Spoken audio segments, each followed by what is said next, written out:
దేవుని వాక్యాన్ని చదువుతున్నప్పుడు బైబిల్ మీద పెంచుకొని చేతుల్లో ఉంచుకోవాలి. కొంతమందికి అలవాటు ఉంటుంది, కింద పెడుతుంది. బైబిల్ చేతులు పట్టుకోవాలి. అండ్ సెకండ్లీ, రెండవదిగా మనస్సును కేంద్రీకరించాలి. మూడవదిగా దేవుని వాక్యమును గట్టిగా చదవాలి. కొంతమంది ప్రజలు చదువుతారు, వారికి కూడా సరిగినప్పుడు. Third point. అండ్ ఫోర్త్లీ, దేవుని వాక్యమును స్పష్టంగా చదవాలి. స్పష్టంగా. ఈ 4 విషయాలను మనం జ్ఞాపకం. These are basic points. Basic points అంటే ఇక మారు. బైబిల్ చేతపట్టుకున్నట, వాక్యముపై మన మనస్సును కేంద్రీకరించుట, అండ్ థాట్లీ గట్టిగా చదువుట,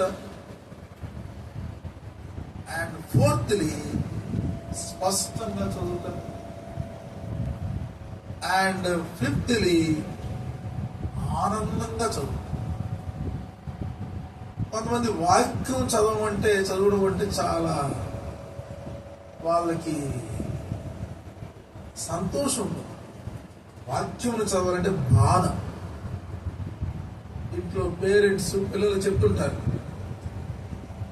నువ్వు వాక్యం చదవాలి, బైబిల్ చదవాలంటే వీళ్ళు చప్పగా ఉంటుంది. మేమేం చదువుతాం, టీవీ చూస్తూ ఉంటాం.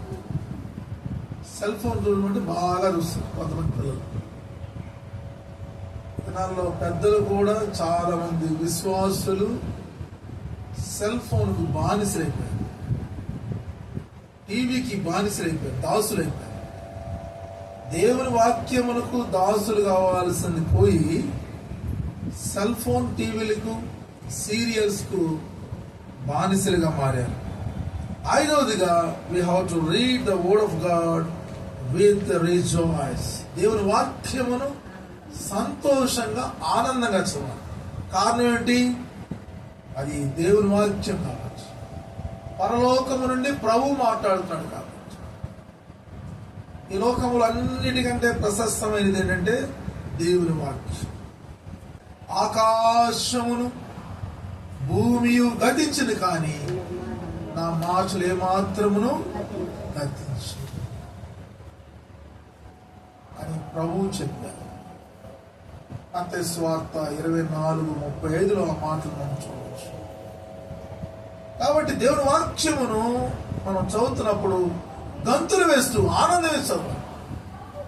We have to read the word of God with rejoice and joy and happiness. ఈ ఓదెములో మొత్తం వాక్యాలు తినబడ్డాయి. ఎటు వేసిన వాక్యాలు ఉన్నాయి.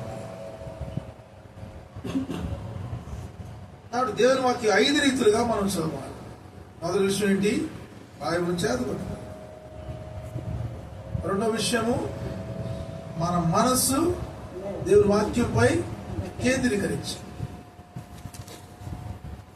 మూడవది, గట్టిగా చదవాలి. నాలుగవది, స్పష్టంగా చదవాలి. ఐదవ విషయం చెప్పండి, ఆనందంగా చదవాలి. దుఃఖము, విచారము, నిరాశ, కృంగుదల వాటన్నిటి ప్రభువు తీసివేస్తాడు. ఎస్ ప్రియులారా, డియర్ పీపుల్, ప్రభువు అన్ని తీసేస్తాడు. నీ నిరాశ, నీ కృంగుదల, నీ విచారం, నీ బాధ, నీ దుఃఖము ప్రభువు తీసివేయడానికి ఆయన సమర్థుడిగా ఉన్నాడు.